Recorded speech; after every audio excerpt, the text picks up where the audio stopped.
Good morning, everyone. Good morning to the students in the classroom with me here, and good morning to those of you online who are joining us for our Sunday morning class with Guy. My name is John. I'll be the host for our class today.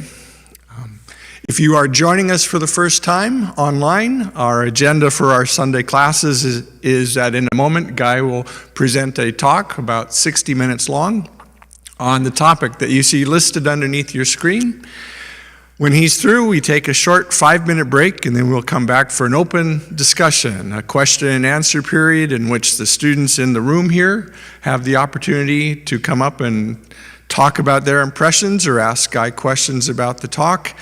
And you also have that same opportunity online. If you're on Facebook or YouTube, please send in a question or comment in the comment area. And those of you joining us on GoToWebinar, you can raise your hand and talk directly to Guy if you wish. And we do encourage you, please participate in the discussion. It helps all of us better understand the material that Guy has presented today. Finally, a reminder to the students in the room, if you do have a cell phone, just do take a moment and do check to make sure you've turned it off before we continue this morning. I'll begin by reading the topic for today and the key lesson that Guy has prepared for us. Here is our topic: the answer to any painful question you have about life. And our key lesson is, we remain convinced that if we feel like something is missing in our life, then the answer must be to acquire it. This has always been our go-to solution when suffering over some discontent. But as long as our hope for contentment is remanded over to a search for something outside of ourselves, we will never see the fact that this discontent is inseparable from our present level of self, let alone come to understand that the only solution for it lies hidden therein, in the last place we would ever think to search for it.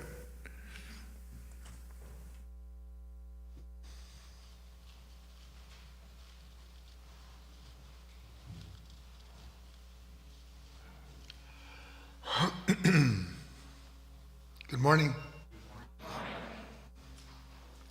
And good morning, good afternoon, good evening to all of you joining us from wherever you may be in the world, whatever day or time it is. As always,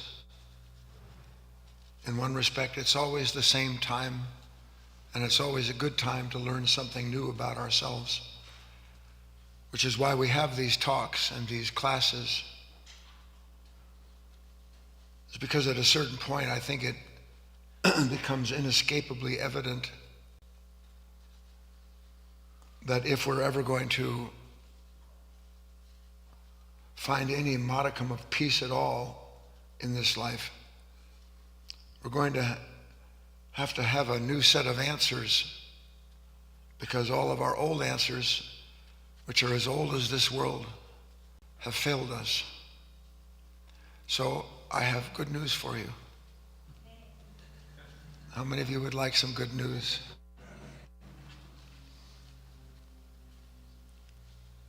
What if there really is one answer to every painful question you've ever had about your life? I'll just take a moment for you to think about that.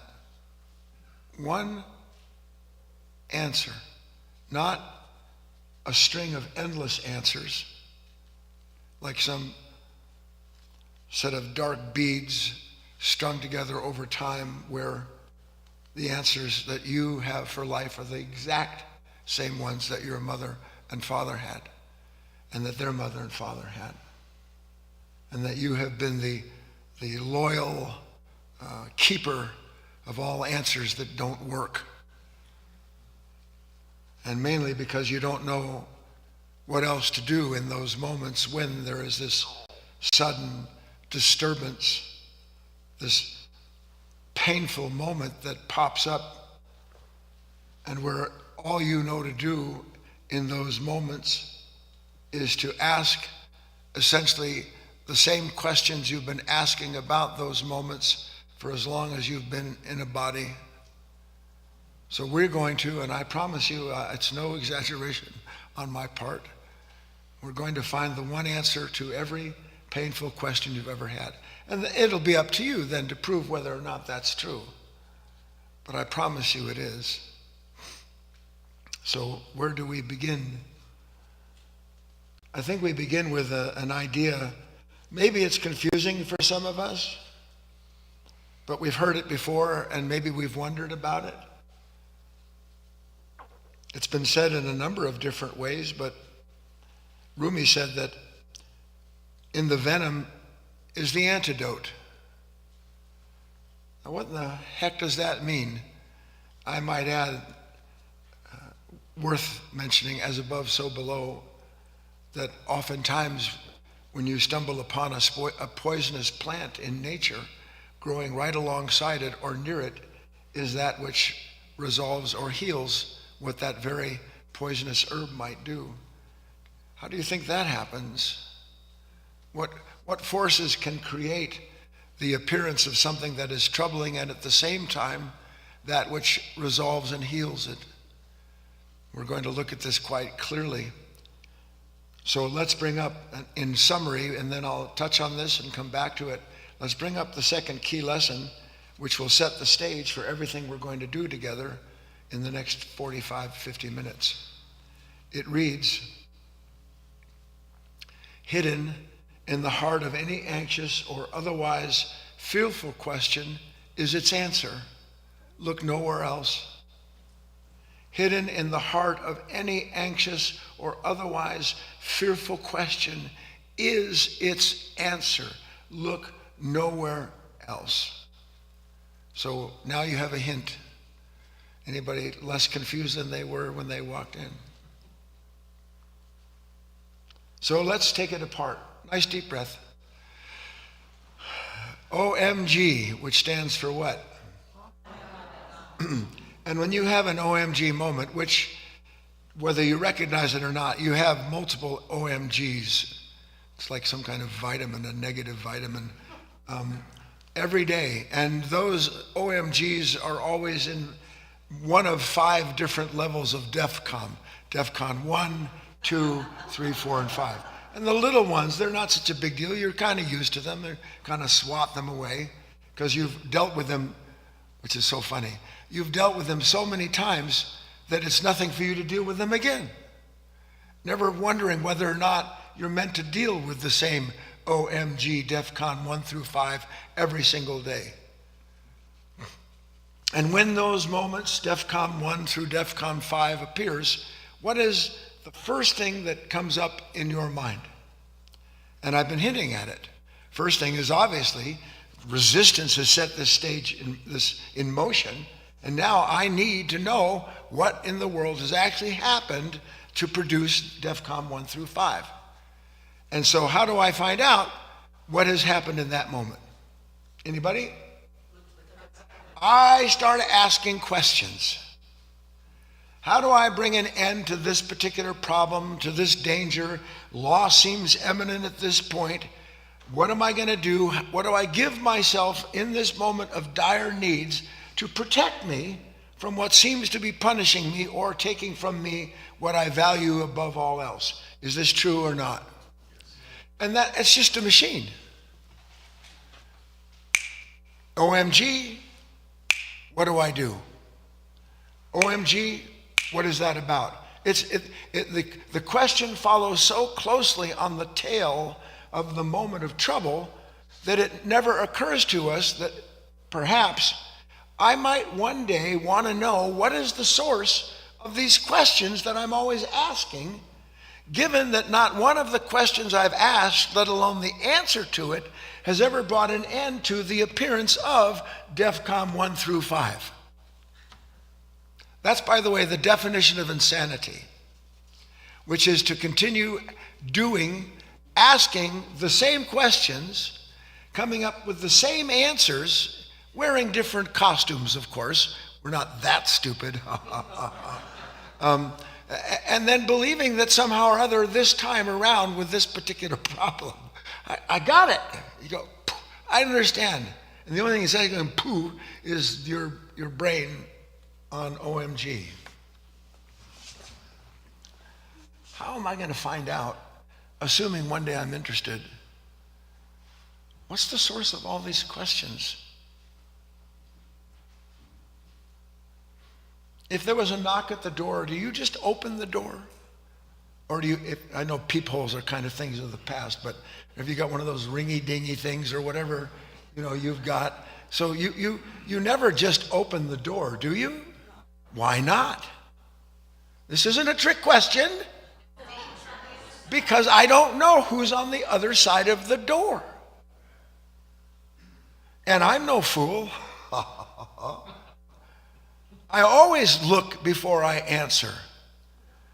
But I never look at the questions that I have that gives me the answers that when I let them into my mind and heart and accept them as being true, turn out to be not true at all, but rather the source of the next set of troubles that I have in life.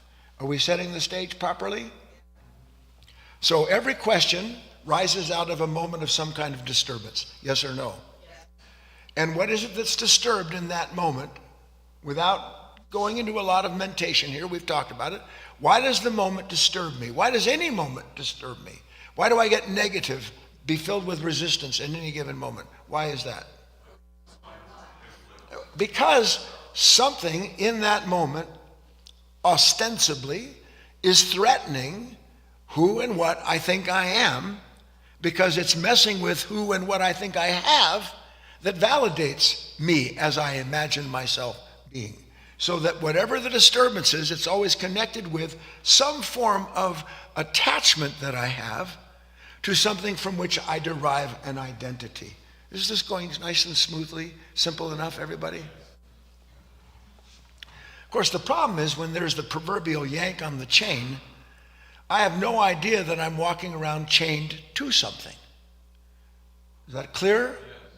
How can I have, life yanks on the chain. If life yanks on the chain and I'm not attached to the chain, is it a problem? So somehow or other, when life yanks on the chain, you know the expression, don't you? Am I that old? Something yanks on my chain and suddenly I feel that pull because a condition is doing what? Again, it's challenging something that I believe is true, necessary, valuable, and good for me as I imagine myself to be.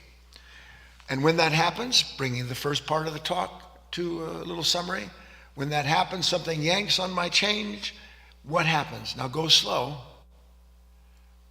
I hear in my ear, meaning in my head somewhere, sometimes with lots of echoes because there's not much else up there.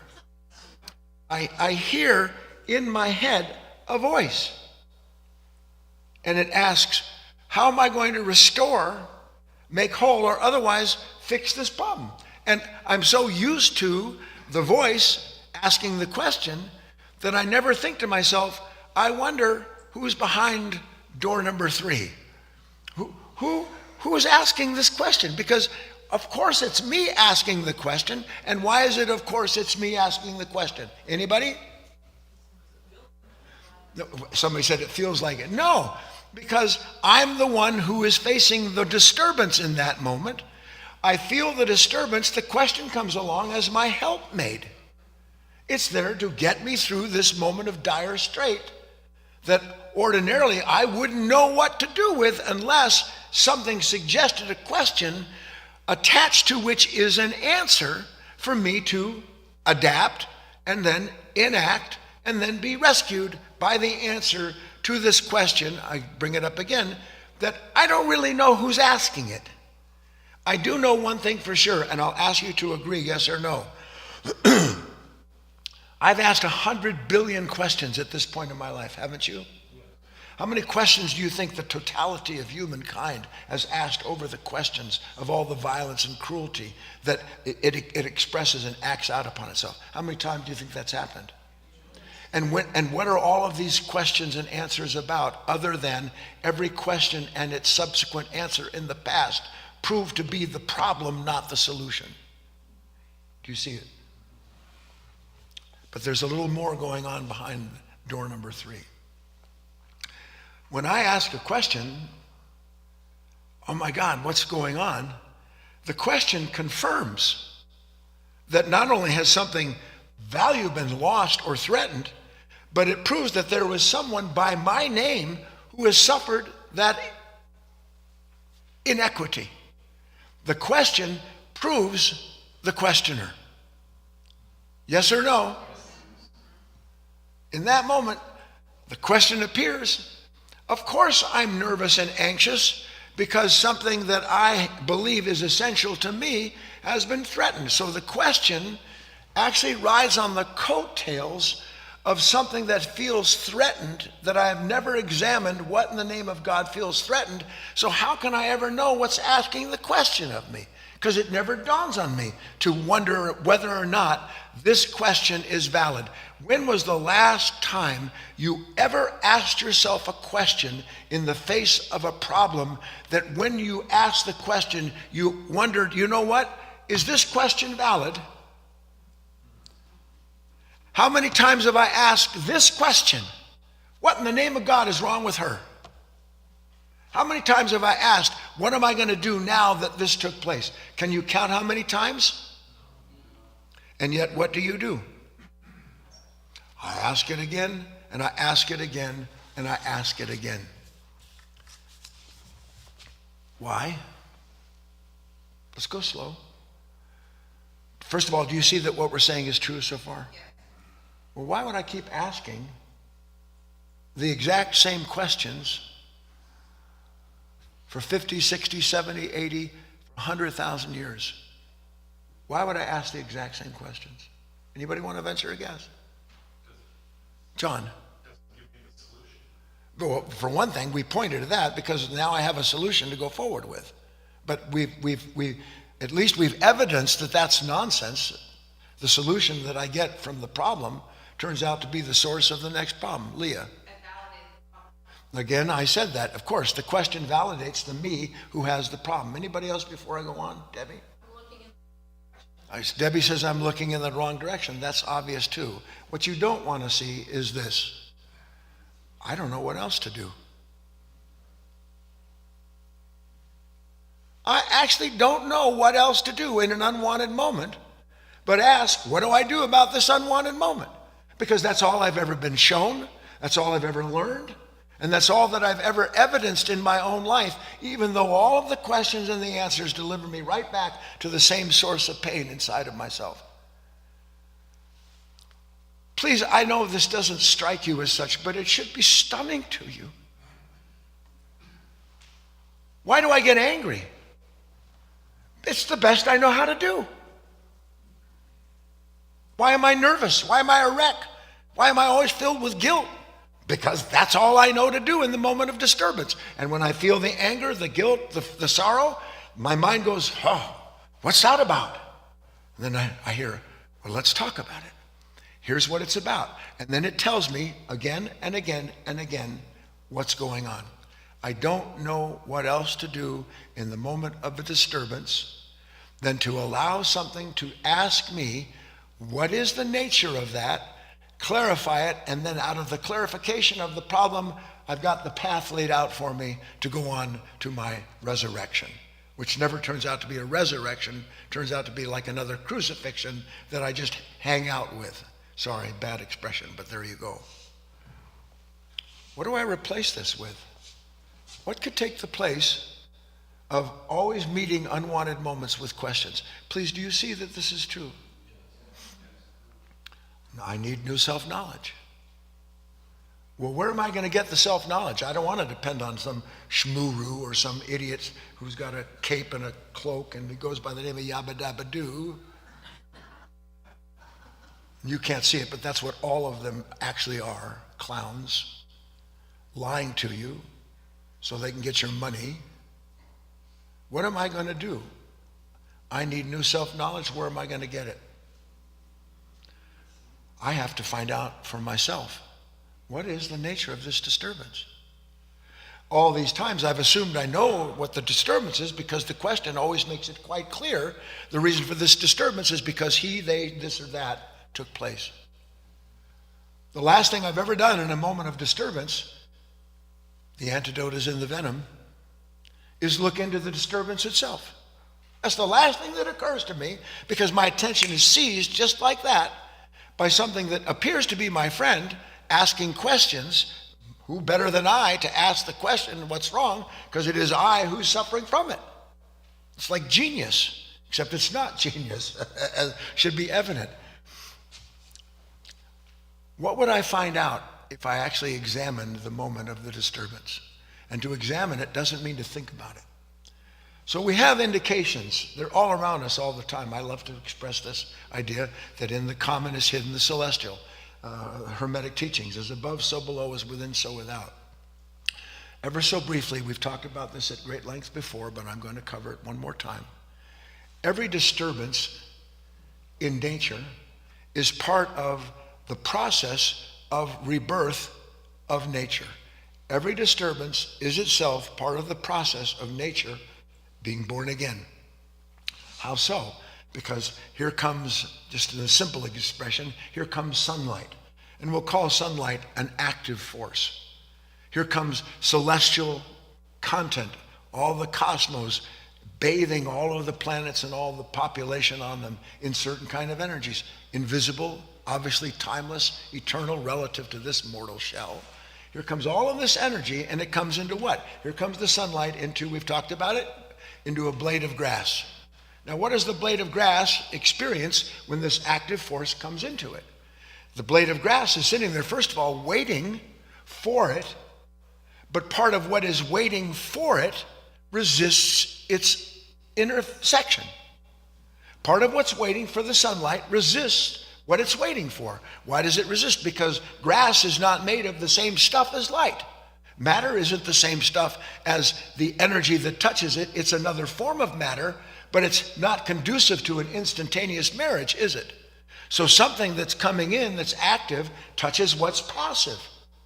And part of what's passive in this instance is what's waiting to be brought into a new form of itself so that it can reconcile and complete the moment of the interaction between what is celestial and what's earthly, between what is active and what's passive. Everybody understanding this? So that there is this endless balancing taking place. The true reconciliation of heaven and earth is natural on this planet to every creature.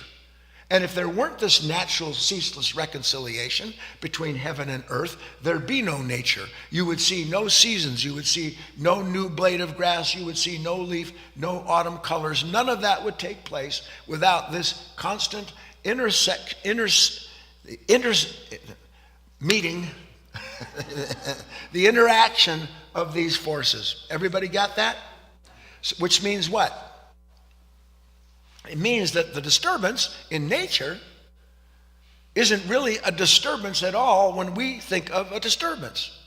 A disturbance is part of the process of the divine bringing into the vine the branch, so that the branch being acted on by the vine is brought into an accord with the will of the vine. It serves the vine, it produces the fruit, and you see this beautiful cycle where the disturbance is actually part of the deliverance of whatever it's acting on into its next and new birth. Well, I have to give a big picture because so many people don't join us consistently. We need to understand that. So what does that mean? If that's true, as above, so below, what does that mean to us? It has to be the same for us. Now, if it's true for us, that means that the moment of disturbance isn't a question at all. Is it? And yet, we can't argue the point that here comes this disturbance. So what's the relationship? How am I to understand the source of this disturbance relative to who and what I am, other than the gradual recognition that the disturbance is serving a purpose above and beyond just the energizing of this form? The disturbance is actually working to reveal something in the form that is not part of the whole of that movement. So the disturbance is actually bringing out of me, it's revealing to me something that is in me that needs to be complete. And that's what the disturbance is. The disturbance is the divine basically saying, Whose will do you accept? Do you want to accept that this disturbance is part of a movement, and that movement is part of your rebirth as you realize what has been stirred? Or do you want to intercept this moment and look at this disturbance and allow what always happens, something in you to go, what's going on now? When what's going on now never stops going on now. When what goes on now never stops going on now. There is no end to what we would call the disturbance in our life, because there's no end to what is active working on what is passive in order to bring out of that relationship a new creation. Except there's one problem with us, isn't it? We're not a new creation. Thank God you and I aren't the real thing taking care of our own bodies even. We'd all be dead. Something ensures that each cell goes through what it's designed to do over time, where we have nothing to do with that. On the other hand, we can begin to recognize that there is something taking place in that moment where a disturbance comes. My identity gets all shaky, and then I believe that the shaky identity is what I have to figure out, what has caused it to start shaking. That's where the questions begin. I have a story to tell you. Nice story. I have to act out all the parts. I didn't have time this morning to get my characters lined up like I like to do on stage, but here's basically it. It's a detective story.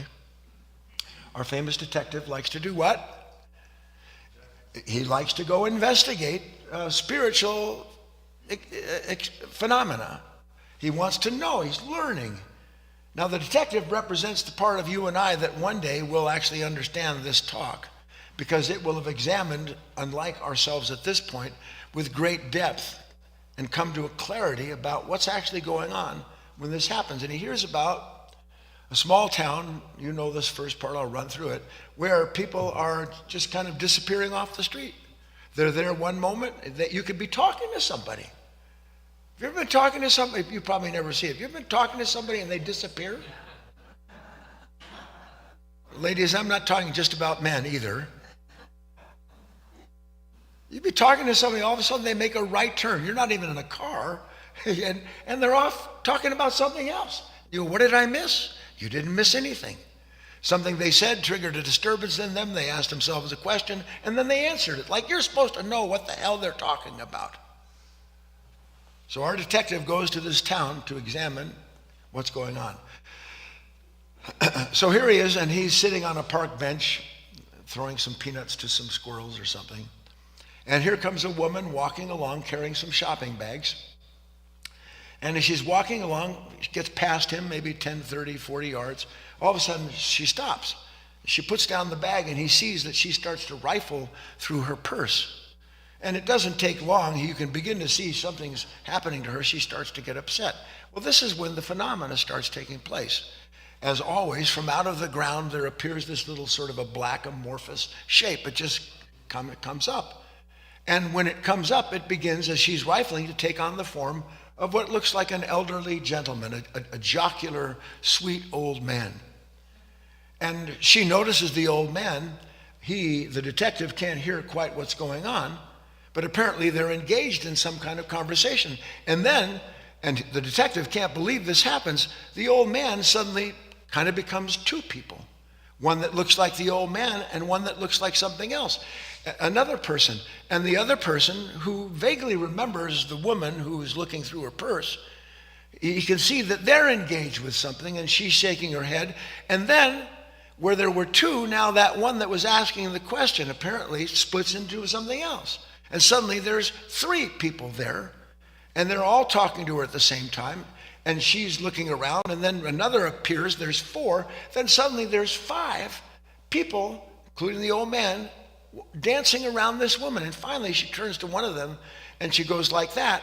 And when she goes like that, all of a sudden she walks toward it, it walks towards her, she's absorbed into whatever that thing was, then all the five come back into one, the one turns back into the black bloop, and down they go into the ground, and she's gone. Now, you would think anybody in the park would notice that, wouldn't you? And yet he looks around. There was kids playing right next. Nobody saw it. Now, this is a pretty big mystery, he's thinking to himself. How am I going to solve this? So because I have more exposition, he sees this happen 2, 3, 4, 5 times. Sometimes it doesn't get all the way to 5 people dancing around her or him. Sometimes it's just 1 or 2. Over and over again, the same thing. And he's dying to know what's happening. Now, our detective is no slouch. He may be a snoop, but he's no slouch. And he's got some ground underneath him. He's had some experiences himself, part of why he's so interested. So what do you think happens on the 7th day of his investigation? Really? He's sitting at a restaurant, and he gets an email. And he looks at the email, and all of a sudden, right there is that old man sitting at the table with him, just out of nowhere. He looks around to see if anybody sees this old man. Nobody else sees him. By the way, what this means is nobody sees who you're talking to. You just think you see it, okay? There's no one there. More literal than I can say. And the old man says, now what? And our hero, the detective, says, I don't know. And at that moment, the old man splits into 2. And the one that splits into 2 says, what in the world's happening here? Why is this happening to me? It asks him that question. Why is this happening to me? And our detective starts to kind of consider, well, why is this? When you hear the question, why is this happening to me? Do you ever think to yourself, I wonder who asked that question? And the detective, a little bit smarter, kind of looks at it, and then no more is there a little doubt in the detective's mind than that, why is this happening to me, person splits into another person. And the other person says, well, what's wrong with that person? What's wrong with those people that they would send an email like that to you? Now, the first one hasn't stopped talking, why is this happening to me? The second one's talking it over it. He's sitting there and he can see something's going on, and he has a suspicion to all this, but he doesn't know how to act it out. So while he's waiting, looking at these 2, a third appears out of the 2. And the third one says, how am I going to handle this? How am I going to handle this? I mean, what's wrong with these people? And why is this happening to me? So now you've got question compounded on question. And then when he doesn't immediately turn and embrace that question, a fourth appears. When is this going to be over? When is this going to be over? And he doesn't answer that. And the fifth one goes, where's this going to lead? So now they're dancing around him, and he's got little pitchforks, all at a restaurant with nobody noticing, I might add. Have you ever been in this place? These 5 questions. Why is this happening to me? What's wrong with that person? How am I going to handle this? When is this going to be over? And where is this going to lead? This is the summation of every question this mind can ask in the moment of a disturbance. The detective looks at all of this, and he's sitting there, and he's kind of quiet, and he's tempted. And every time he's tempted to move towards one of the questions, because the question says, follow me, basically, I'll give you the answer, it starts to move towards him, but then he backs up. Finally, the old man says, look, I've got the rest of your life. Surely you have to choose here. You have to choose. Do you not feel like you have to choose the answer when you're troubled by something? And what is the answer you feel compelled to choose in those moments when you're disturbed? What is the answer? From where comes the answer that you're compelled to choose in those moments? From the question. And where does the question come from? The disturbance. He says, surely you have to choose, and you better hurry up, I might add, because without an answer to these questions, surely something is going to happen bad. And at that moment, a big cloud began to close in on all of the characters in the story, like a tsunami of shadows just starting to pour in over the detective and the people standing there. The detective, taken back, more disturbance, more questions, but then he says, you know what? I don't think so. What do you mean I don't think so? I don't think that what you've said is true. For that matter, I don't think even you are true. What do you mean what I've said is true? You can see it. Here's all the evidence, this disturbance. How do you come to that conclusion? Said the old man. And the detective said, because it's evident that not one of the answers to any of your questions does anything but lead to a false answer. And then, what happens? You show up again. And I've been going through this for as long as I can remember. Disturbance, questions that intimate answers from my past that produce yet the next disturbance for me. And the next exact same set of questions. Please, I'll pause here for a moment. You have never asked yourself anything but the same question in any moment of suffering. Yes or no? You might have different names attached to them, but you've never asked anything but the same question. The old man, as they're dancing around him, remember, they're firing off these questions. Have you not noticed that when you don't immediately have an answer, more questions come and there's a pressure and anxiety that builds? Surely you have to have a question about this unsettling situation. Surely you must hear all the solutions built right into the questions. The detective says, yeah, you're right. Ha, I knew it, said the old man. Then go ahead then. Go ahead, ask the question. Get ready. The detective says, why did it take this long to realize the real answer I need in these moments appears when you disappear? The real answer I need in these moments appears when you disappear. Nervous now. What are you getting at? Not one of you are my questions. Not one of you are my questions. Not one of you. Be gone. And with that, questions dancing around disappear, and he's left to deal intelligently with the condition that all of that came out of. Now, believe me when I say, because I tell the story, be gone, that for the longest time you won't have that kind of spiritual authority.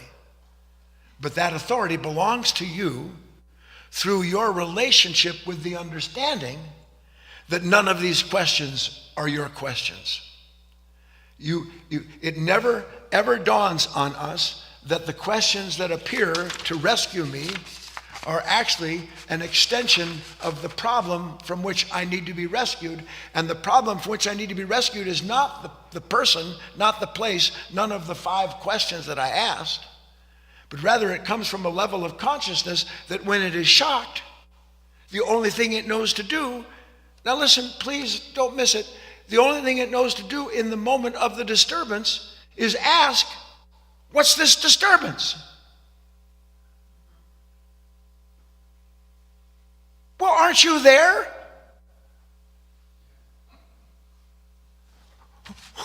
Who's the disturbance happening to? Hello? Hello? Anybody out there? Where is the disturbance taking place? In me. Well, if the disturbance is taking place in me, and I'm there, why do I need to ask what's happening?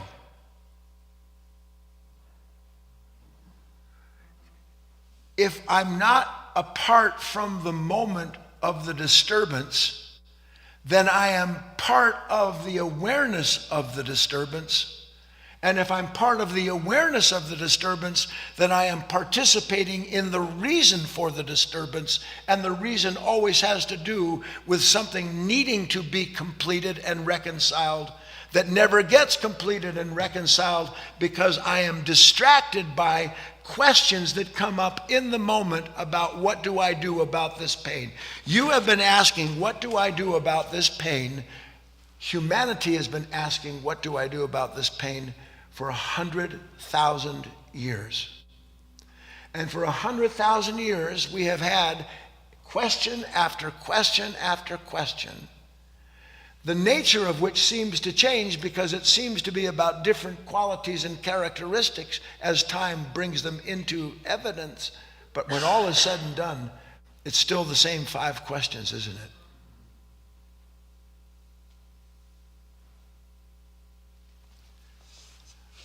Why do I need to question what's taking place inside of me?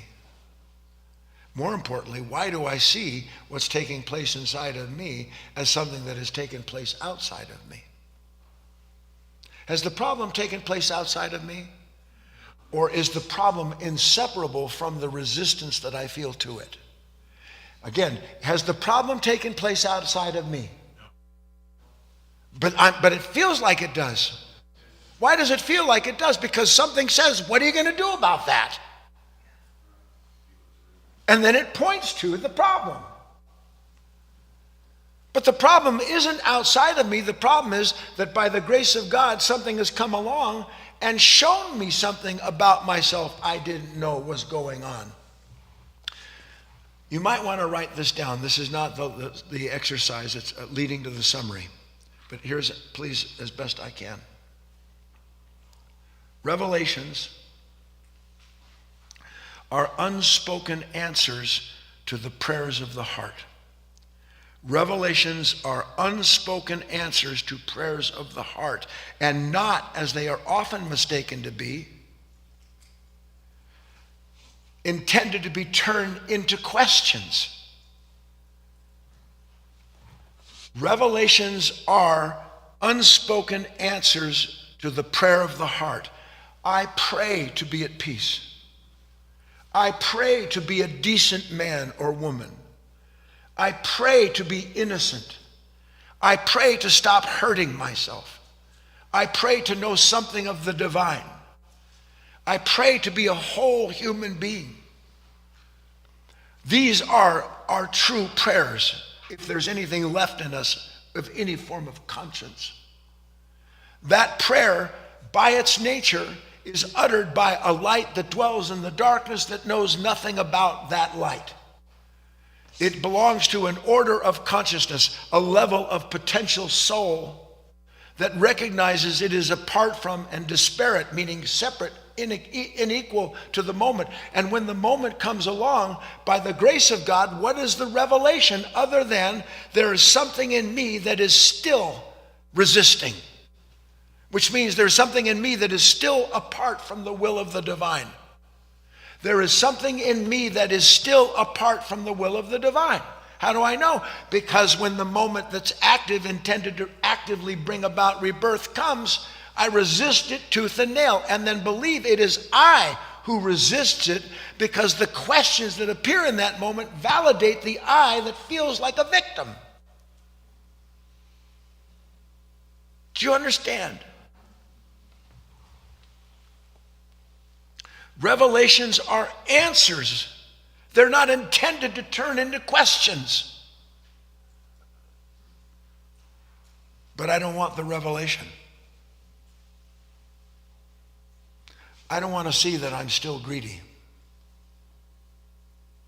I don't want to see that I'm still possessed by an ambition that won't let me rest. I'm still possessed by it, even though I've changed occupations. I've gone from hither to yon, and now I've become a spiritual, ambitious man. I don't want to see that. And why wouldn't I want to see where it is that I am compromised by being identified with an unconscious nature? I'm asking you. What is it that doesn't want to see that I am being compromised by an unconscious nature that I'm identified with? What is it that doesn't want to see that? That nature. And that nature hides the fact revealed of its resistance to anything challenging it by doing what? Asking questions.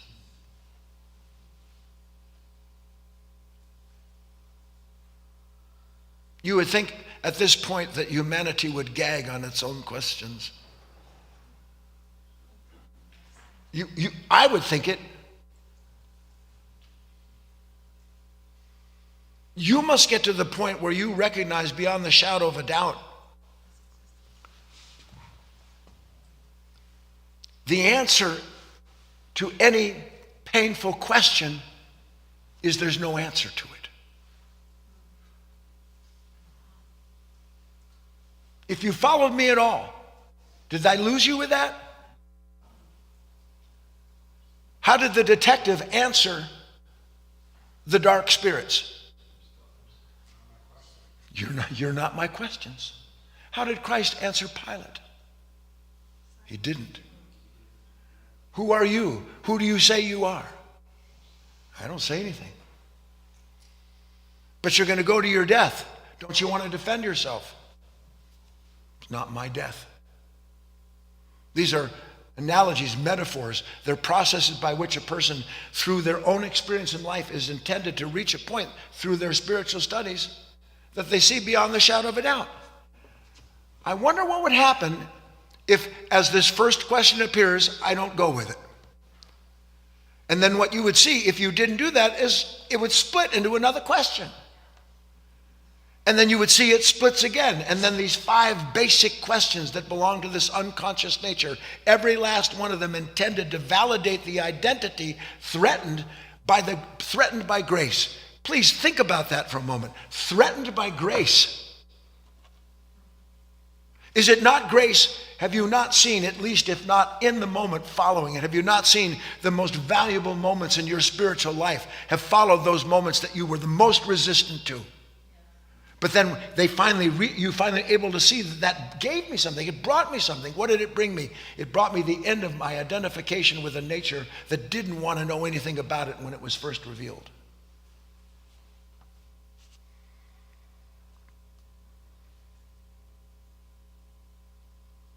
You must get to that place where, and I don't say this for the purpose of validating it, I say these things for the purpose of helping you make connections. How did Christ answer every question that Satan, in quotes, threw at him in the desert when he came out of his fast? How did he answer every last one of those? Not of my will, but by every word that comes out of but by the another order of being. He answered it by referring, not only, he didn't refer to himself, by the way, which is pretty important for you to understand. He referred to something other than himself, greater than himself. You and I have to get to the point where we start experiencing these moments. You're driving in your car. You're late. Why are you late? Because you had something more important to do. And how did you know it was more important to do? Because something said, what's going to happen if I don't get this done? And now you're in your car, what's going to happen if I don't get there? Every last one of these questions, it's like a Ferris wheel of false questions and superfluous, stupid answers. Just round and round it goes. Reincarnation. What do you think the exercise is? Let's bring up the last key lesson, please.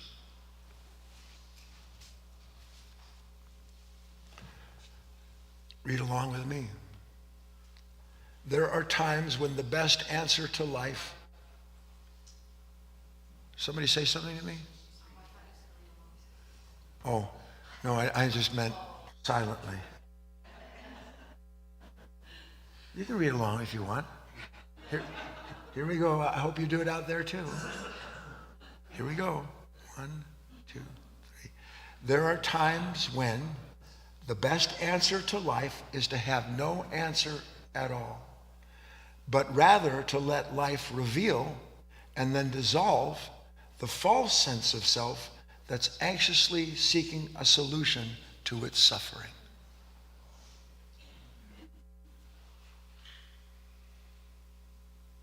Now, because I'm going to get these questions when we bring the talk to a close now, I'm going to get, but what about? But what about? That's my whole talk in itself. But what about?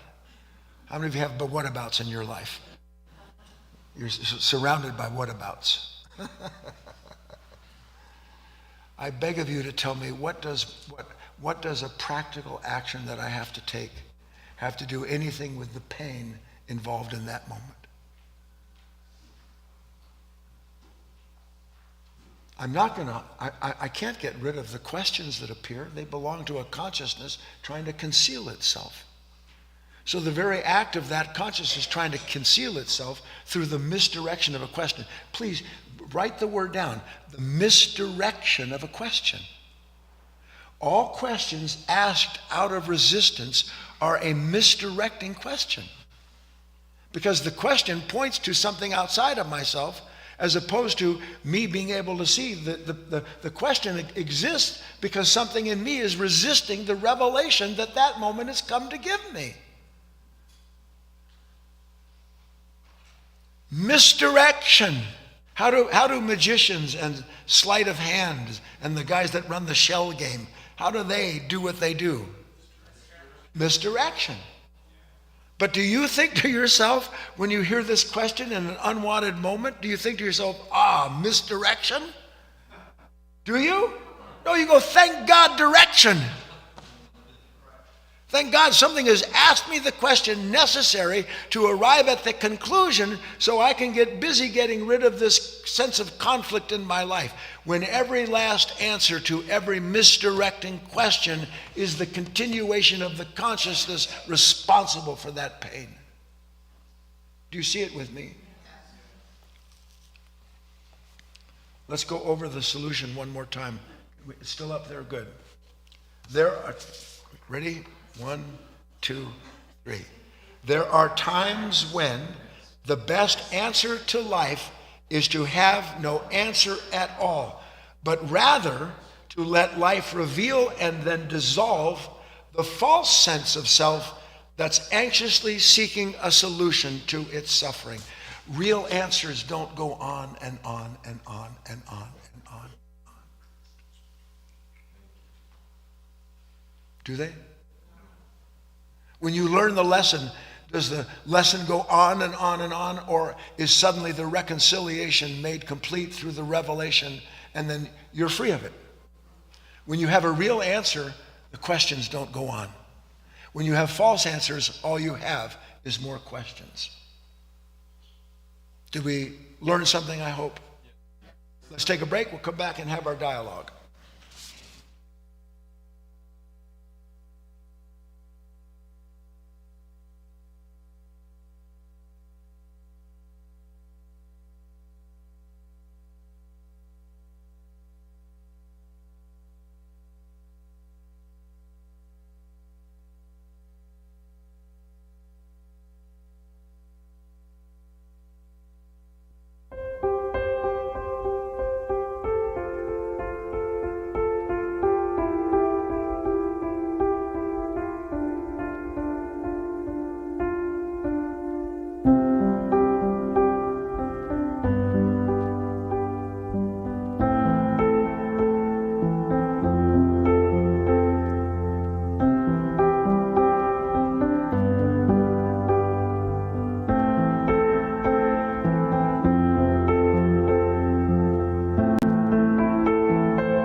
Hello, everyone. Welcome back to the second session, second part of our session today with Guy. Before we move to our discussion and question and answer period, here are a couple of announcements for you.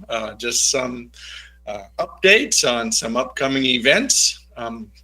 4 times a year here at the Foundation, we host what we call a Weekend of Wisdom, and our next Weekend of Wisdom is coming up in about 2 weeks. September 22nd to the 24th is the date of that upcoming event, and we want to invite you to join us. It is an opportunity for you to join us here live at the Foundation if you wish. It's a great way to meet Guy and the longtime students who are here, and to be in person for live talks here. And I can tell you there is no substitute for being here live in the room with Guy when he presents the material that he does. The title for the upcoming Weekend of Wisdom, the topic that Guy will be presenting, is There Is No Greater Joy in Life Than This. And so we want to invite you to join us here in Merlin, Oregon. And if you're interested in information about the schedule of events during those 3 days, you can go to guyfinley.org/weekend, and that will tell you about each of the 3 days, Friday, Saturday, Sunday, and the events.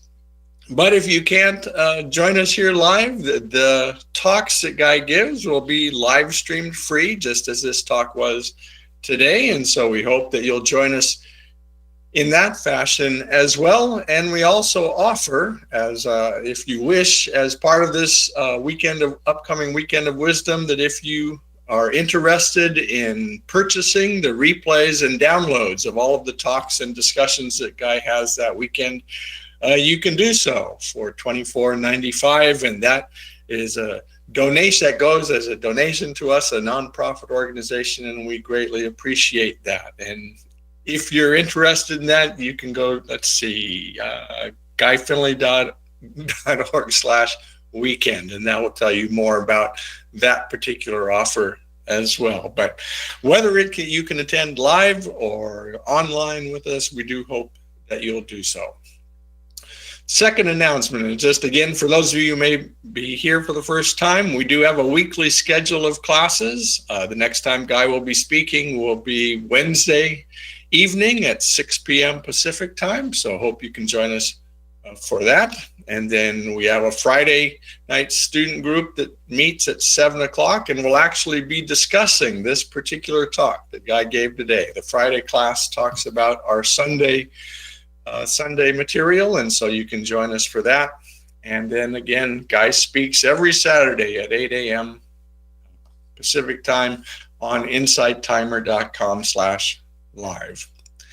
And finally, again, as I just mentioned, we are a nonprofit organization here in Southern Oregon, and we are greatly appreciative of any help that you can give us in pursuing this mission of sharing these life-changing ideas with anyone around the world who shares the same interest in them and the same love for them as we do. So please consider going to guyfinley.org/donate. And if you help us there, again, much appreciation, much thanks to you. All right, let's go back to the main room with Guy and see if he is ready to begin our discussion. Hello, Guy, or anything else you'd like to say? No. All righty. Then I can begin. I have a couple of written questions that have come in, and then I see some hands starting to come up in our queue. But we'll start first with a written question that came in this week from Rodiani. And Rodiani wrote, I tend to think that as we gradually see more of ourselves, each revelation in which we see a character that we, while living the life of our unconscious self, did not know we were carrying inside, is also a revelation to that unconscious self. Does it make sense to say about the unconscious self that it is gradually enlightened, as this may be appropriate to express referring to its level by our work? Thank you very much for your insight.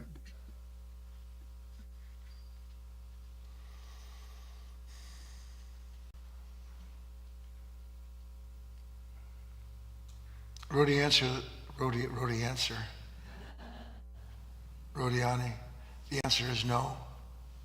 Enlightenment isn't gradual.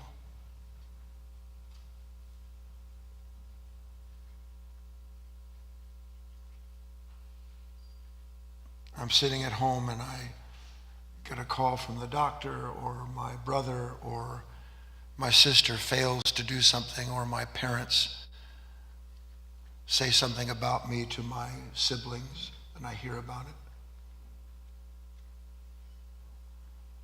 Nothing in the universe I can do to stop the disturbance from appearing. It is built into the very action of the moment. It is built into the very action of the moment. Any action taken outside of that action serves to change nothing at all, let alone what has been acted on by that moment. In all of my life, I've listened to a question. Sometimes it doesn't sound itself out. It can just be what we would call an indistinct anxiety. An unspoken fear rifles through my body. The fear, the anxiety are the effect of something that is, in one way or another, feeling threatened by the event that it sees. The trick here is that the event it sees is not the real event, nor is it really I who sees the event through its eyes. That's the trick. But I don't know that because I'm so used to answering the question. I'm in pain. I'm distressed. What do I do? One day a man realizes, a woman realizes, there is nothing to do here. I just wrote this down. You are the answer. Everything else is a rumor. You are the answer in that moment. Everything else is hearsay.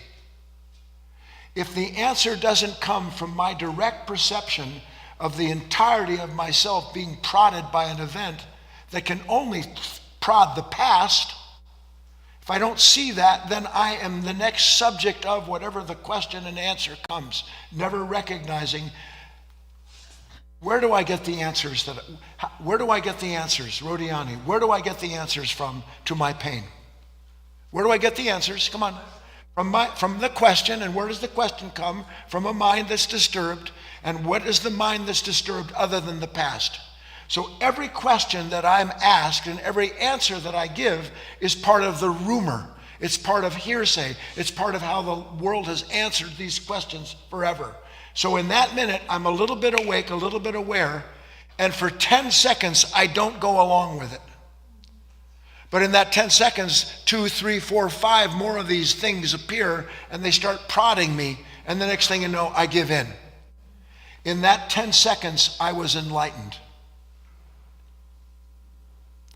And then seeing that that happened afterwards, I was enlightened. But there's no enlightenment that carries over. Therefore, it can't be gradual. Enlightenment is not carryover. It is the state of light acting upon darkness. It is instantaneous or it is not.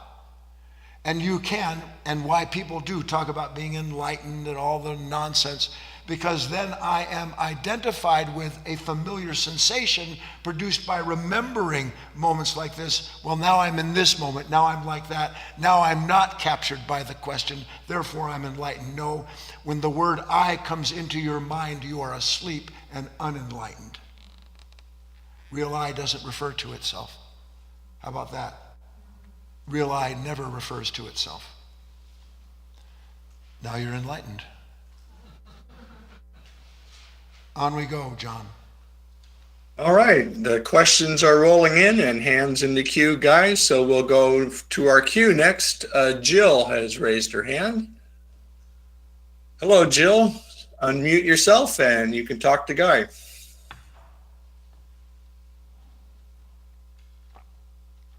Hi, Jill. Hello, Jill. Are you there? Just click the microphone icon. It should be orange and you can click it to green. I don't see a microphone for her. I see that little diamond. I don't know what it means, John. Maybe Kate or Eric or you can. All right, we'll move on to Joan in the queue then while we're at the queue. Yeah, Kate says Jill has to just unmute on her end, which is what she has to do. That's the best I can say. But while Jill's figuring that out, we'll go to Joan. We'll go to Joan and then come back to Jill. So then we'll take Jack. Hello, Joan. Hello, Guy. Hello, John. Hello, everyone there. Where are you? I heard that. So, I can see the questions and the answers I give myself is what creates the fear, worry, and anxiety. But this, I know it, but yet this nature still does it. But I'm able, like you were just talking about for 10 seconds, I'm able to catch it sooner and be able to drop it. Of course it comes back, but at least I'm starting to see it more. Yes. And that works because there's a part of us when we have an actual objective moment, or an actual real impression, that it refers to that there is something within you with a little bit of more of a root, something that is a little more grounded in an understanding. It may be vacuous, it may come and go, but you never lose that understanding. You never lose that understanding. Again, understanding isn't gradual. the description of a gradual understanding is how we comfort ourselves. Anyway, Joni, I don't know where you are, but nice to hear from you. On we go, John. Thank you, Guy.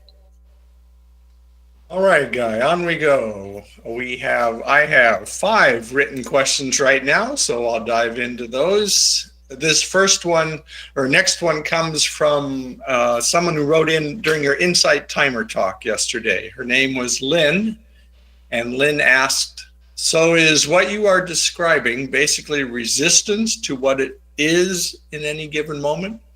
Resistance to what is in any given moment. That is exactly what resistance is. And to make the point connected to today's talk, questions are a form of avoidance, not engagement. Questions that follow resistance are a form of avoidance, not engagement. Now, if the question is, and there's nothing wrong with it, I wonder what it is I don't see in this moment, that's a valid question.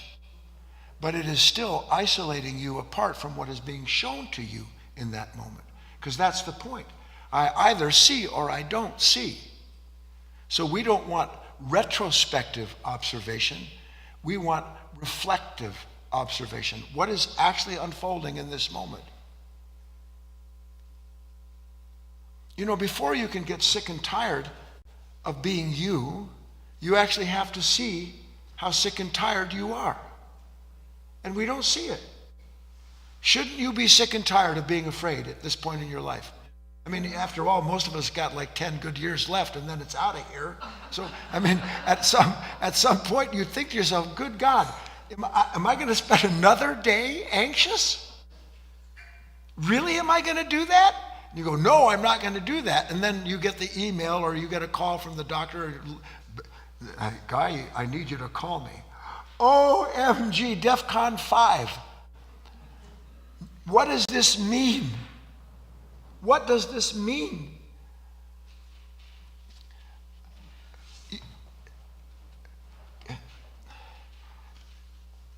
We believe that the only way to know what something means is to ask, what does it mean?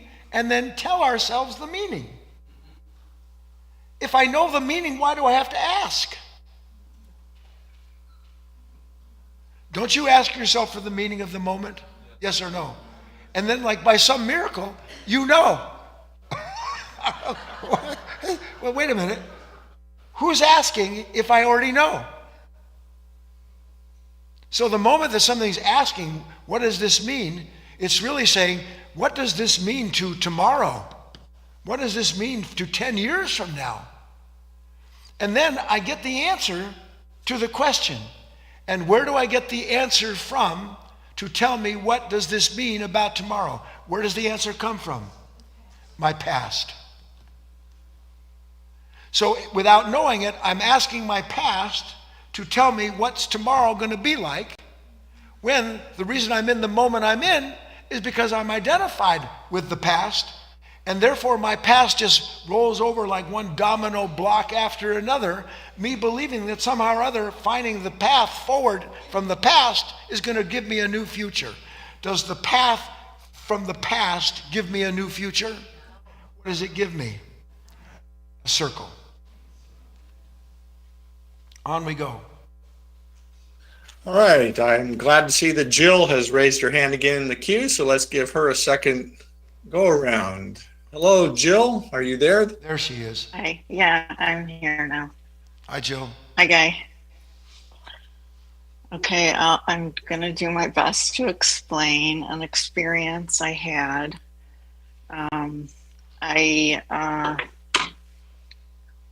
I had to have surgery, and so I went to the doctors, and I knew what was going on. So I got them to finally agree to everything that was happening. And so then a few days later, suddenly I was feeling really anxious, frantically on my computer, thinking that the doctors were lying to me and I really didn't need surgery. And I thought, wait, what is going on? Why am I must be asleep. Something's happening here that doesn't make any sense. And so I kind of brought myself, in a sense, I brought myself back and said, wait, I want to see this moment through thine eyes, not my eyes. Yes. Because I know that's what you said. Yes. And it kind of brings me back to this talk where I was asking these painful questions that I was giving myself these crazy answers. Yes. Yes. and the thing is, see, is that, now, so what does that mean? That's what's going on. What is it? It means I'm giving myself crazy answers, and I'm a lunatic if I talk to myself. What more do I need than that? Except I don't know who I am without the questions and answers. So I have to find out, is there actually a me that doesn't ask anxious questions and give itself worrisome answers, so that then with the worrisome answer I can take a frightened action. So when I take the frightened action, I can see that I'm still in this loop. Can I step out of the loop, Jill? And that's what you have seen as a possibility. But to step out of the loop, I have to give up Jill. You have to give up Guy. I have to give up the past. Because it's the past that wants to keep going. You know, I don't know, at one point, it really has to dawn on you, everybody here, that it's not terribly long before you're out of here. One way or the other. That's it. It's written. It is done. Now, whether you know it or not, it's already done. You don't know that. And I mean that in both senses of the word. You just haven't been able to make the agreement that there comes a certain point in time where it doesn't matter how many more times I can get anxious, I'm not going to have any more time to get anxious in. Oh, nuts. What a drag. I'm going to run out of time to be a mess.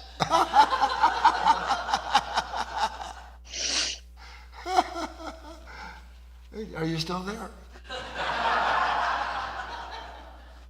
Hello? Yes. Yes. Yeah. That's the right spirit, Jill. Step back. Yeah. Step back. When I say, let me see it through thine eyes, it means let me see everything that this moment is giving me to see about myself. How greedy and grabby I am. How I want a life that yesterday I didn't even want. I didn't want to be me yesterday. I didn't want to have to go through another day. I'm exhausted and blah, blah, blah. And now suddenly, you're going to take that away from me? Take what away from me? God never takes that he doesn't give. It is built into it. You must discover that give and take is a simultaneous action. They're not separate. They're not in time. The revelation that I am not being taken from when I see that I have taken myself to this place and there's no further to go, what I'm being given in that moment is eyes to see. There is no further for Jill, for Guy here. There's no further, nothing else. Now I must let go. And when you do, you will get what that moment brought you to give, which is the revelation you're another kind of being other than a crazy one. Okay, Jill. Yes, thank you. All right. Don't fall into despair. Every time that we fall in a negative state, we're being set up for another question. Every time. Consciously suffer, Jill, not involuntarily. Over to you, John. All right, Guy, coming on here. We have 5 written questions. Here's the first one of them. Comes from Carl. Carl says, hi, Guy. Shame of the past when it comes up from terrible, embarrassing moments. Is it enough to withdraw your attention from that pain and keep your attention in the present? As you say, no matter how many times you revisit the past, nothing can change it. But it keeps coming up again and again. I've been studying these truths for quite some time now, Guy, and something that is apparent is this nature just always, and I mean always, needs something to worry over. If it's finances, future, past concerns, losing my job, there's always something it needs to cling to. Just an observation I've been making lately. Thanks, your buddy Carl.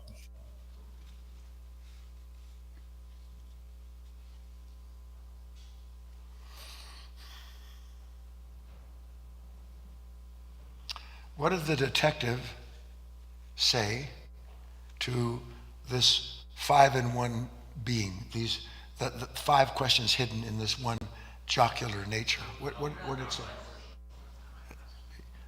You're not my questions. And not only you're not my questions, but the real answer is to see that you're not my questions, because that does it, doesn't it? Now, how many times do you think the detective had to actually see that before he got to the point where he could go, be gone? Quite a few times. But there did come a point, each step along the way, where the detective, Carl, your name, was far more ruthless than the time before. You don't tell somebody, I'm done, listen, go, I'm done with you. And then you go a little bit. Do you? Did you ever leave somebody? Because I'm done with you. Baby, come back. I was a fool to see. No, when I'm done, Carl, I'm done. I'm done. You have to understand that. And it doesn't matter if you actually, with force, proper force, say, I'm done. I will not go. I will not do. I will not let these questions determine answers for me. And then you see that it still goes on, like Carl's reporting. That should strengthen your conviction, not sow doubt into it. Because with greater clarity, I see that I'm living from a conscious, unconscious nature that has to have something to cling to so that it can ask questions about what happens when it's challenged, so that then it can give me the path out of that moment. At some point, the whole thing has to go, not in parts. That's, by the way, why enlightenment is not gradual. It's all at once. Make it all at once, and then make it all at once again. And then one day it will be all at once. It won't be that the conditions go away. This consciousness is not your consciousness. See, the picture is so much bigger than I'm able to do in a scant time. I've been talking for 40 years. I'll never get this done. You are convinced it's your question, are you not? Yes or no?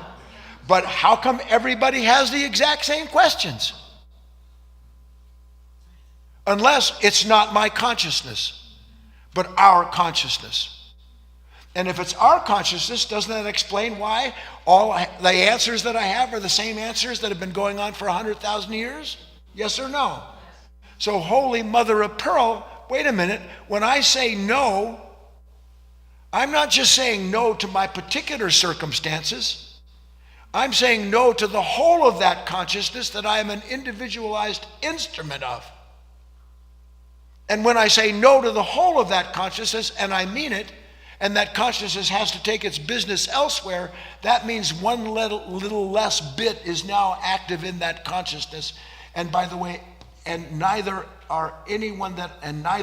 is anyone that I meet, when I understand that, brought into that consciousness, because I won't play a part in it. You want to know how to love your brother and your sister as yourself? Stop taking part in believing in your own answers to the questions asked by an unconscious nature dedicated to keeping you from knowing what love is. That's my answer, Carl. On we go. On we go. Next, here is a written question from Nikki, Guy. Nikki asks, please speak more about disturbance being a sign of a revelation process. It feels like I have misinterpreted that my whole life. When it starts, I turn to food or alcohol to suppress the discomfort. Only later see these choices create greater false disturbances with no learning, just shame and guilt. Amen, Nikki.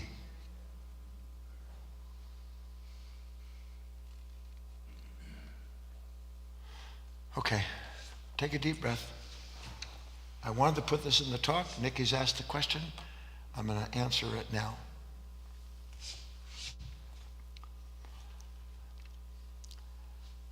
Here I am. I'm acting it out. Life is just a bowl of cherries. Don't be so serious. Have you ever said that to somebody? That's nothing. And then what happens? DEFCON 5. Now, we examined ever so briefly that when that happens and I'm suddenly locked, I'm locked in a form of resistance. The resistance is to what? I say it's to the moment, and the disturbance is the result of what you did or didn't do. But the truth is, the disturbance is that something in me is resisting anyone that challenges the idea it has about itself. In that moment when suddenly there is this resistance, what is it that's actually taking place? Suddenly, here's the world. It didn't get the memo. Here am I, dashing out memo after memo, and there's an immense disparity and inequality. What the world is doing, what I expected. That's an immense inequality, isn't it? Now, when there's this immense inequality between the act of will versus my refusal to have anything but my will enacted, when that takes place, there's a jarring. Is there not a jarring? The jarring is the difference between the active and the passive forces. That's the jarring. Do you see it? That jarring is this disturbance. Into every disturbance is sown, as part of its appearance, a desire to reconcile the disturbance. It's built into it. Nature has that, only nature doesn't come up with the blade of grass doesn't need, I need a turkey. It's answered by its own nature. You and I, when this disturbance comes up and there's this desire, we mistake the disturbance for a desire that we have to answer.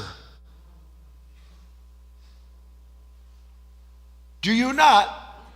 I must answer this disturbance. When I, who must answer the disturbance, am actually the one disturbed, and that I couldn't possibly answer the disturbance except by reincarnating the consciousness by doing so. But if I understand the disturbance is part of the process of this movement, of this reconciliation, that if I leave it alone, it goes on to resolve itself. And that's where I learn I don't need questions. The answer is to allow the moment to reveal the truth of myself to myself. That's what I mean by that, Nikki. The disturbance isn't your disturbance, meaning the you that answers it has been awakened by it. The you that answers it has been awakened by it, when in truth, the moment of disturbance is awakening itself. The moment of disturbance is the awakening itself, not between the sun and the blade of grass. There's no blade of grass to be awakened by the sun without the sun and the blade of grass being there at the same time. Nor is there a me that can be awakened by any given moment unless there is a similarity. Let us understand that as best we can, and let the disturbance be recognized as something that has its own movement and its own reconciliation. And let me allow that to be reconciled without getting into the midst of it, trying to fix myself and you and everyone else. I hope that helps, Nikki. I'm going to read next this written question from Beatrice, Guy, which seems very much connected to what you just said. Here is what Beatrice asked. She says, you said this stirring disturbance is part of your rebirth. So we may want to allow ourselves to just flow through the rebirthing canal with a sense of wonder and faith and trusting. while being actively engaged, contributing to the process by co-creating, by being open and absorbent to revelation, meaning waking up, seeing, being peacefully expectant, letting God touching us to transform us. There is no peace in the moment of transformation.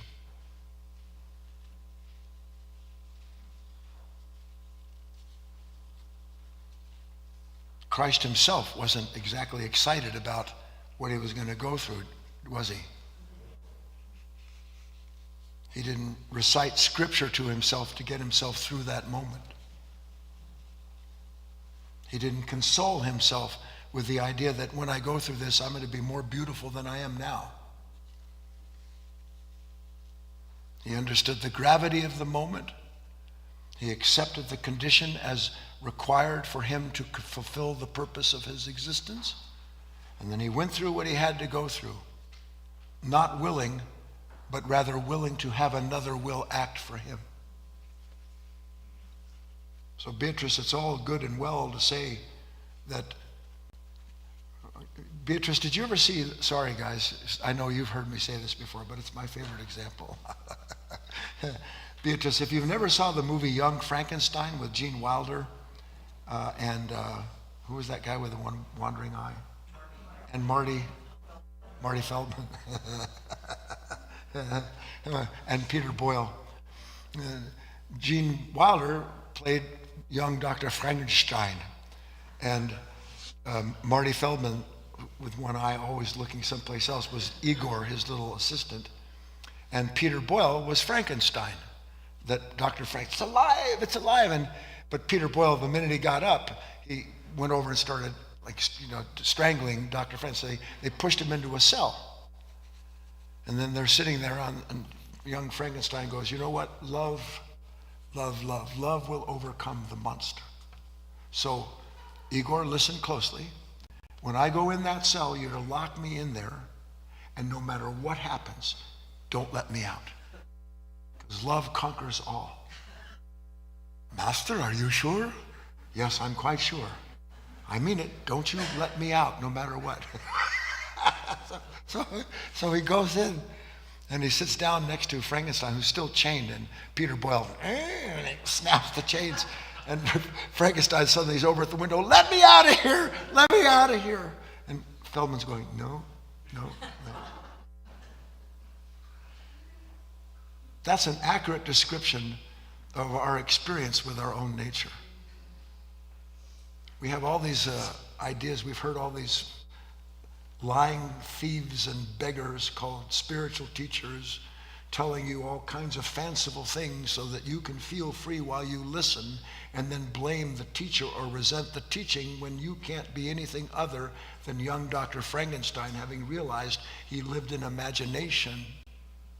There's no room for imagination in your spiritual life. Imagination is the bitter fruit of answers that you have given yourself to questions that you didn't give yourself. That's what imagination is. It's a time when everything will be beautiful. It is a beautiful time when you're present, because you're in the time of what is beautiful. That's what real beauty is, including everything that we don't want to go through in the midst of it. Because if we do, we come out having gone through it consciously with a new order of consciousness different than the one that went into it. Back to you, John. What do we have left? We have one hand in the queue, so I'll go next to Robert, and then we have 3 written questions left, so we'll see what comes from that. Okay. Let's go to Robert. Hello, Robert. Good morning. Good morning. Good morning. So, let's see how to say this. I know you've mentioned the law of 7 in the past, and it seems to me, and correct me if I'm wrong, that disturbance is part of the growth process. However, the disturbance is really an I's mischaracterization of an event, right? So it is that question being asked. It is that thing that misdirects. It is the red herring. Yes. Yes. Perfect. I don't know if you want to hear this, but I also have an interesting thing that came to mind that historically shows this. Oh, well, be brief, Robert. We have other people. Do my best. Okay.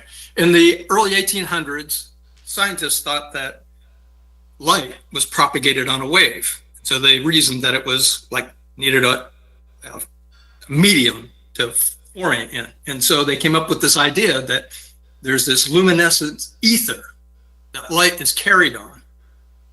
And it took them 100 years to realize that, with the Michelson-Morley experiment, I might add, to realize that it was all a red herring, and that all these papers that were written on something that did not exist was all a big misdirection. Yes. Yeah. You know what, Robert? Just generally speaking, it's a really good idea to trash all the evidence, whatever it may be, that proves or disproves anything about you. Everything is in the moment. That's the task and the challenge. Thanks, Robert. On we go. Let's take one of the written questions, then we'll decide if there's time for others. Does anybody want to speak? Anybody coming up to speak today? If not, all right, Ellie, all right. Come on, John. All right, Guy. Then here's one of the written questions, and then you can decide what's next. This question came in from Billy, and he asked, who or what is the unconscious self or the dark blob as was described in the detective story? Or is this just another misdirection?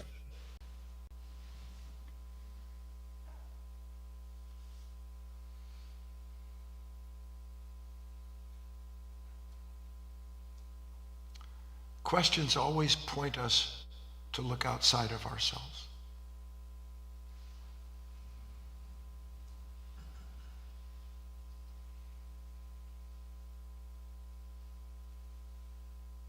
One day you have to choke on your own intelligence.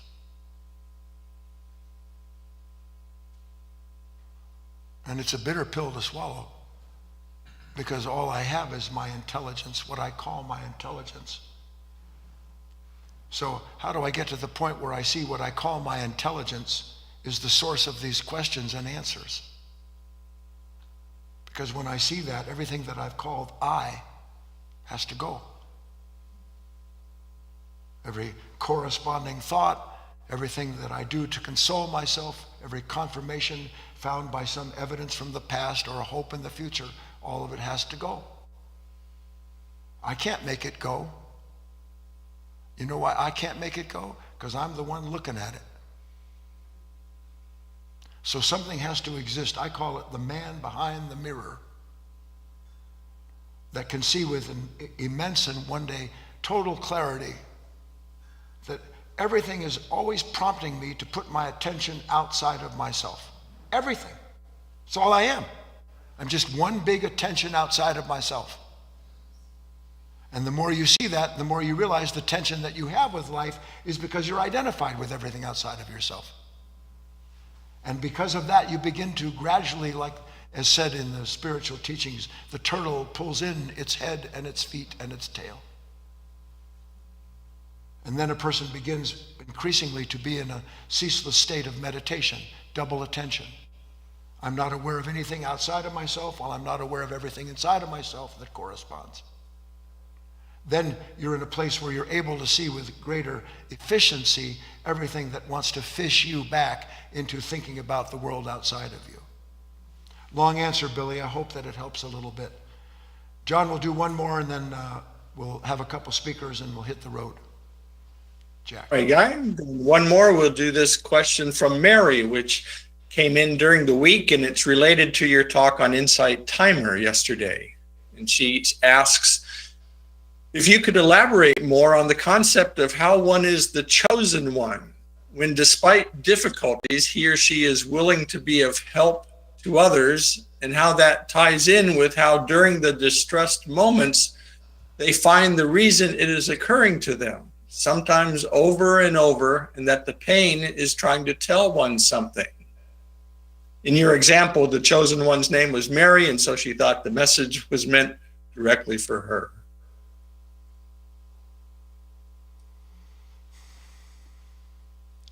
The problem with the question, Mary, isn't that it's not valid, but that nobody here knows how to relate to it, especially if they didn't see the insight timer, and even if they did, most people can't remember their name after they say it.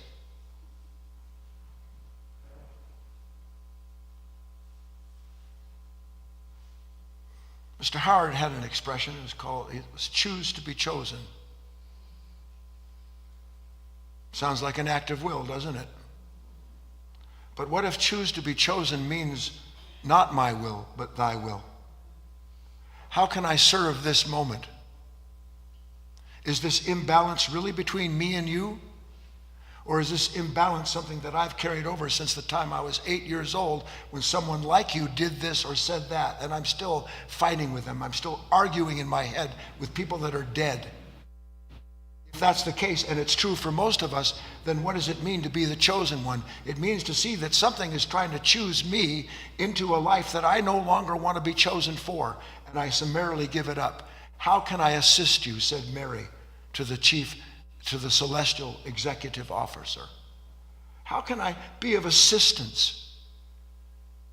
The blade of grass doesn't ask, how do I become of assistance to the deer that's going to eat me? If a blade of grass knew it was going to be eaten, it would try to hide from the sun. Everything serves everything.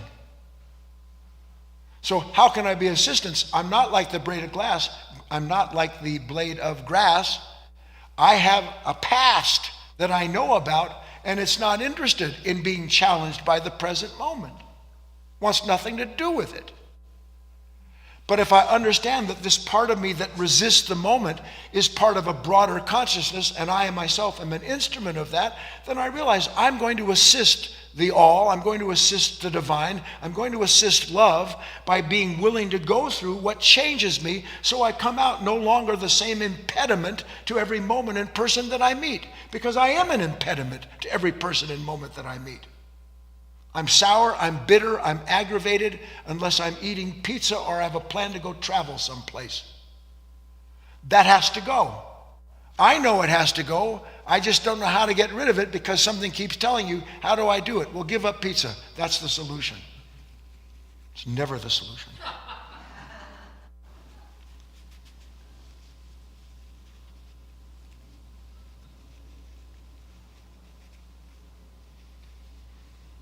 Funny how many times you have to come back and look at the same thing over and over again. When I find myself in times of trouble, Mother Mary comes to me, speaking words of wisdom. Let it be. That's all, John. We'll pick up any we didn't get. I'll have a few student speakers come up if you want to remain out there enjoying, watching, listening. You're welcome to. Come on. You're not going to get a gold-plated... The golden buzzer isn't coming for you, Ellen.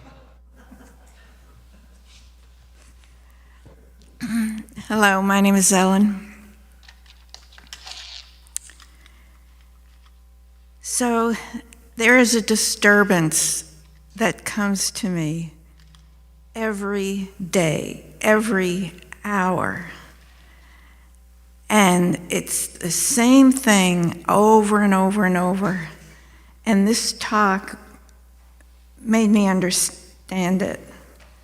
So it's like Carl was saying, these memories of the past that I regret, the guilt, whatever it is, the same thing over and over. And I even think, is this forever? Am I going to be thinking about that for the next 10 years, whatever I've got left?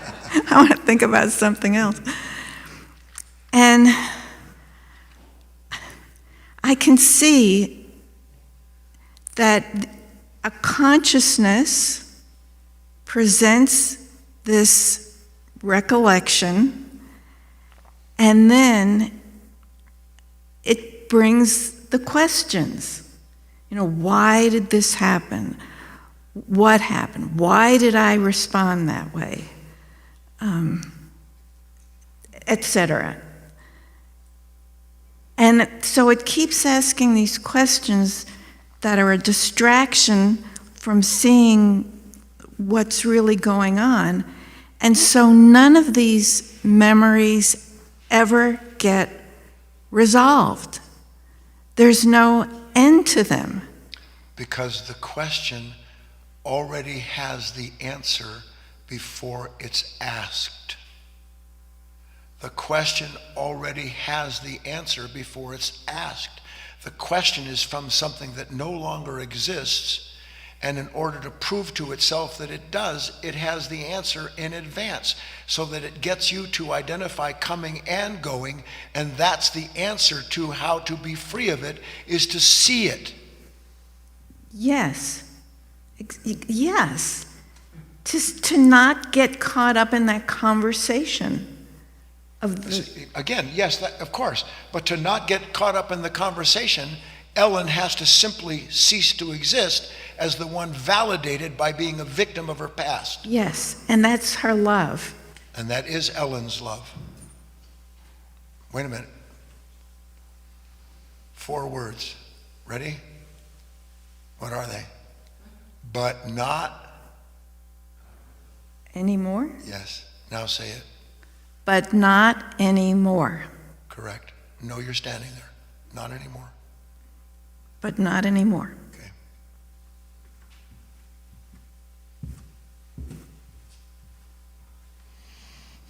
Come on, Eric.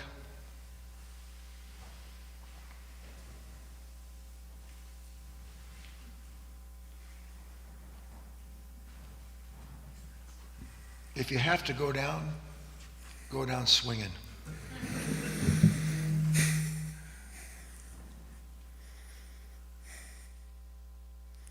Hi, my name is Eric. Who else here watched the Iowa football game yesterday? Let me guess. This may seem to sound really elementary, but Watson. But negativity can't remember that it wasn't negative the split second before. Correct. And then, that sounds small, but it's big if you can see it when the negativity is there. For instance, why I brought up Iowa football is, if you could graph me during the game, I'm upset that we can't move the ball. Yes.